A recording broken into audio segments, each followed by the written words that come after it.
Hello, everybody, and welcome back to another episode of Mostly Mets. Today, the topic is going to be pretty obvious. We now know that Frankie Montas is going to be out until, at the very best, mid May, most likely June or later. And it's a hit for our rotation that was already weak and had some question marks. So, what I really want to get into today is what the Mets can do moving forward, trying to negate this loss, right? The first the first thing is it's what they've been talking about this whole offseason and since spring training has started. Every press conference Mendoza had and Stearns has had, they've talked about the depth in the rotation. They have multiple pitchers who can step in if need be. They've talked about the fact that you're going to need 8 to 10 starting pitchers to get through a season. So the first choice, and I think the most likely thing that's going to happen, is they're going to use some of that depth. Now, we don't necessarily like who we have in that, right? You don't want to see Griffin Canning necessarily starting for your team, but where before you had McGill, Blackburn, Canning kind of competing for that sixth spot, now you have those same three guys really fighting it out over two spots. So yes, the options aren't great. We all know about McGill, right? We know that he's been very up and down. Me personally, I think he's more suited for the bullpen, but he can get you through a couple of months. He's not so terrible that he's going to destroy your season as a fifth or sixth starter. Like it's not really going to affect anything. Um, every team has problems at the back end of the rotation, unless you're the Dodgers, or maybe the Yankees. Most teams have kind of 4A guys at the back of their rotation. That's just you can't pay a huge amount for five starters. It's just not how everyone does it. So I would say McGill and Blackburn are most likely in this rotation. Now, another way that we could go, and it's one that it's exciting, but it's one that I would stay away from, and that's using Sprout in that role. Um, he's a guy who it was kind of some cold water was thrown on this, yesterday by Carlos Mendoza, basically saying we think Sprout needs some more seasoning, some more experience down in the minors. So he's not really an option. But if he comes out and is just blowing people away in the spring and he forces his way into it, that's the only way I can see it happening. I still think it might stunt his growth long term. I think he could use some more experience down in the minors. He's still a young guy, but he'll help at some point this season if he pitches well in the minors. So it's an option, but it's not one that I would say is likely at all. I think it's pretty unlikely unless he's just like I said, just blows everybody away in spring training and just looks like you can't keep him off the field. That's the only way Sproat is part of the opening day roster, and it's a very long shot. I think we also have to understand that Frankie Montas was a fourth starter. He was our fourth starter. So losing your fourth starter, while it's a loss because he was one of the bigger free agent pitching signings we made this year, he wasn't expected to be an ace on this team. He wasn't expecting to be a top of the line guy. We lost Senga for all of last season and it turned out just fine. Now, there's obviously holes in this pitching rotation, but we have to really keep it into perspective. I've seen a lot of people panicking and now going after Stearns and saying he should have done better with the pitching staff. We all knew this was the pitching staff, right? You see Sal Licata on WFAN saying we should have gotten Walker Bueller instead. Walker Bueller is just as injury prone as Frankie Montas. He's the same thing. They're both injury prone and both haven't pitched very well. So to say we should have gotten Bueller instead, who got more money and is just as likely to get injured, it is just crazy. Unless you were getting Burns or Freed, this is kind of where you were shopping. Bueller, Montas, Flaherty, like that kind of area. Um, and is it fair to say that maybe Stearns picked the wrong one? Absolutely. It's very possible that maybe he just made a mistake with Montas, but this had nothing to do with on the field. The fact that Stearns went after Montas so early in free agency shows me that he was a target right away. Maybe they saw something that they could easily fix, that they could easily change his windup or delivery or something. I'm not a pitching coach. I don't know anything about that, right? But there it tells me that there's something they saw that they said I could fix this guy in a second. And now it's probably not going to work out because instead of working with the pitching lab and trying to get better, he's working on trying to get healthy. So now all you're going to expect from him the rest of the year, even when he does come back, is probably what he was last year, um, which again is a back end of the rotation kind of pitcher. Um, so getting into the next thing that could possibly happen would be signing Quintana. I've seen a lot of people talk about it on X, listen to it on the radio, sign Quintana.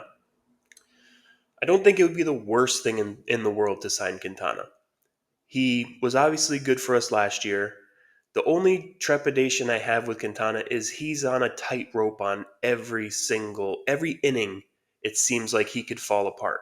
He doesn't throw hard. He's kind of just a crafty lefty, but on some days he just can't get anyone out. And I think it's it's only going to get worse over time because he's getting older. There's a reason why nobody has signed him, right? That you can kind of see that he's pretty much done at this point. Can you sign him and get a few starts out of him and maybe, try to nurse him through until Montas is back? Sure, maybe.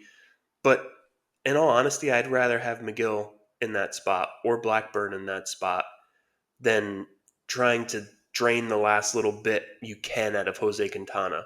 Now, if they signed him, I'm not going to be upset by it because I think maybe there's something left, but I just don't see it. It's not my favorite move. That's just my opinion. Like I said, wouldn't be upset, but wouldn't be jumping for joy over it either.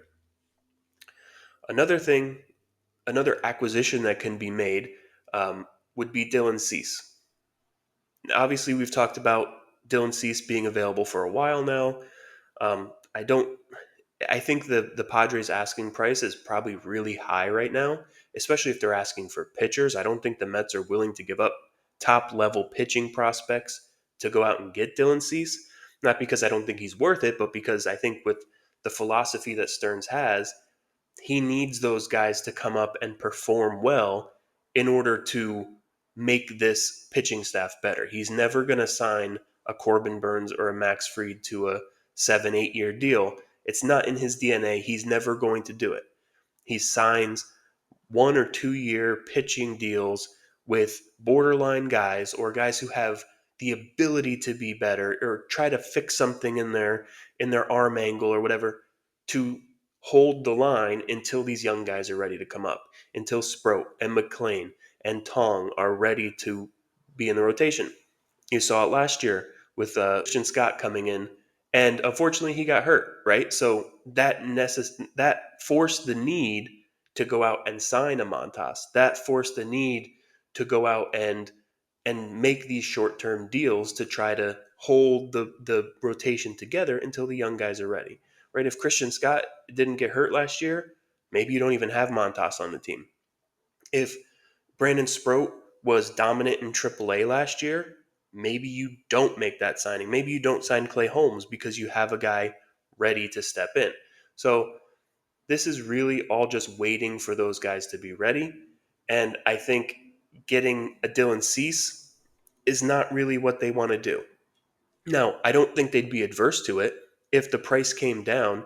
As you saw in David Stern's press conference at the start of spring training, they asked him, "Is the team done? And like, is this the team you're going in with?" And he said, "Well, I expect this is the team that we're going to go into the season with, but we're always looking for deals. We're always out there trying to make the team better." And that's what he does. He's just because he's not in negotiations for Cease right now doesn't mean he's closed the door. If the Padres aren't getting what they're asking for from anyone else and the prices come down, I'm sure he would jump back in because he knows as well as we do that this rotation is the weak point of the team. A lot of question marks. They could be good, they could be terrible, we don't know. But I think I think getting Cease is a very long shot at this point. I just don't see it happening. I think if that happens, it would be more of a trade deadline acquisition. But you never know. I think with Stearns, you can't rule anything out because he's always willing to listen and always willing to try to make the team better if he can. He doesn't even matter if he already has someone at the position. If he already, he'll still try to make the team better. So I I think it's a long shot, but it's a possibility. I guess it's somewhere in there. I don't think this Montas injury makes the Cease trade any more likely because that's not how Stearns operates. He knows he has depth. He's going to use the guys he signed that are already there. He's not going to make a rash decision and go after Cease. Now, if Senga was hurt or Manaya got hurt, then maybe it would force the Mets to have a little more urgency to do something like that. But I just don't see that this injury being that thing that makes them go out and make a big trade for a pitcher.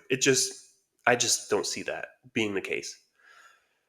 The thing that I don't even want to talk about at all, but SNY and Andy Martino did report on this, is Marcus Stroman. Now, Andy Martino did say it's not going to happen. Basically, that Stroman to the Mets would never happen. I just want to talk about Stroman for a minute. Stroman, I actually really like Stroman as a pitcher, and I really like his whole persona. Right, the height doesn't measure heart, and I was really excited when he was with the Mets. I just like that he pitches with a chip on his shoulder, and he has that edge to him, and he doesn't, when he's on the field, he's the ultimate competitor, and I love that. But the thing that Marcus Stroman just seems to wear his welcome out pretty quickly. He's obviously a guy who has an issue with any kind of criticism. As soon as things start to go bad, he's going to attack and he's going to be defensive and he's going to be on Twitter arguing with people. And it's honestly at the end of the day that the team doesn't need that kind of distraction. Now, you don't hear anything about Marcus Stroman being a bad teammate. Aaron Judge apparently really likes him. He gets along with his teammates. It's the issues he always has with management and the fans and the I think that's where it kind of wears thin on people. People just he wears out his welcome and he always burns the bridge. Everywhere he leaves, he burns the bridge. And I think you don't really want that guy around. You don't want that distraction. You don't want him to go out and have a few bad starts and then all of a sudden there's a Twitter war between him and the fans, and it's just not good overall for team morale and fan interest really. So absolutely not on Marcus Stroman. I think honestly at this point he's just kind of done. Like I don't think anyone really wants him. The Yankees obviously don't want him around. Not because he's a bad teammate, like I said, but just because the act kind of wears thin. And you can deal with that if he's a top level pitcher, but he's not anymore. He's a bottom of the rotation, barely in the rotation kind of guy at this point in his career. So you can deal with that. All the extra you can handle if he's a number 2 starting pitcher on your team. That's fine. You'll handle all that other stuff. You'll deal with it.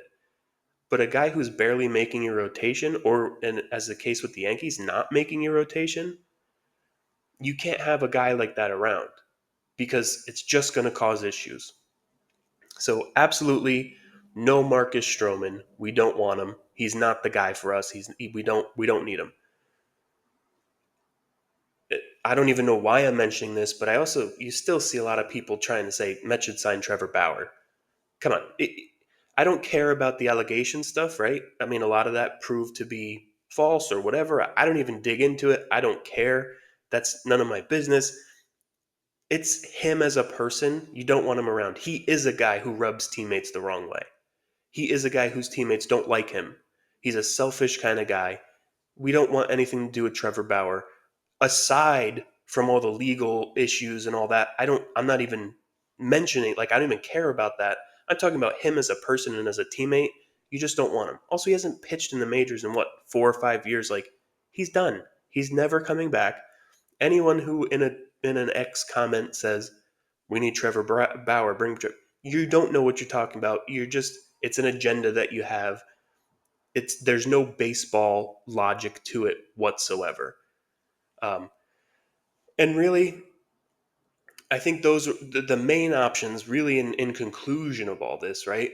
I think the most likely scenario is that the Mets just stand pat, is for the moment at least. If there's another injury, or there's, maybe Senga starts to deal with something, or Quintana, I'm not Quintana, Manaya, or someone like that, they start to maybe they're going to be out a couple weeks, opening days in question. Then I can see them going out and making another move. But right now, I really think they're just going to stand pat. You're going to see McGill and Blackburn in the rotation, or maybe they go to a 5-man instead of a 6-man, and one of those guys is in the rotation, and one of them is more your emergency starter slash long man in the bullpen. Um, if they don't, the most likely thing that's going to happen is they're going to sign Quintana. He already knows the organization. He can come and hit the ground running. Back end of the rotation kind of guy. Be there for a few months until Montas is back. That's a possibility. Anything else, I think, is an extreme long shot, but it could happen. Maybe a 1 or 2% chance that they sign, or trade for Cease, or keep Sproat as a starter in the majors. I wouldn't say 1 or 2, maybe 10% chance that something like that happens. But obviously, bringing back Quintana or keeping it exactly how it is the most likely scenario. It's also something, obviously, we shouldn't panic about. Like I said, fourth starter, that's replaceable. We obviously didn't even know how great Montas was going to be anyway, right? So the people who are freaking out about Montas being out are the same ones that didn't want Montas to begin with. So I think we need to just pump the brakes a little bit. It's the beginning of spring training. If this is the worst thing that happens all of spring training, if this is the worst injury we have, then we're fine. Then everything is great. These kind of things happen all the time, and teams just have to deal with them. And I think we probably have better options as replacements than most teams would. So it's really all I have today. If you're still here and you like the content, subscribe, give me a like, comment what you think they should do. And until next time, let's go Mets.